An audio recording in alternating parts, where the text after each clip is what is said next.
আমরা এখন পার্কে ঘুরতে এসেছি। মিনিকে একটু পার্কে ছেড়ে দেওয়া হয়েছে। ও এখন ওই দেখুন গাছের গোড়ায় চলে গেছে এখান থেকে পালিয়ে। মিনি আয়,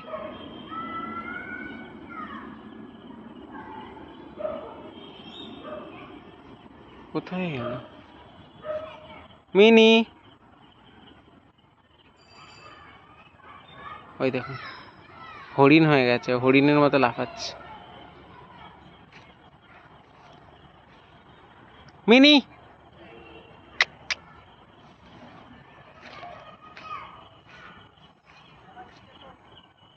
মিনি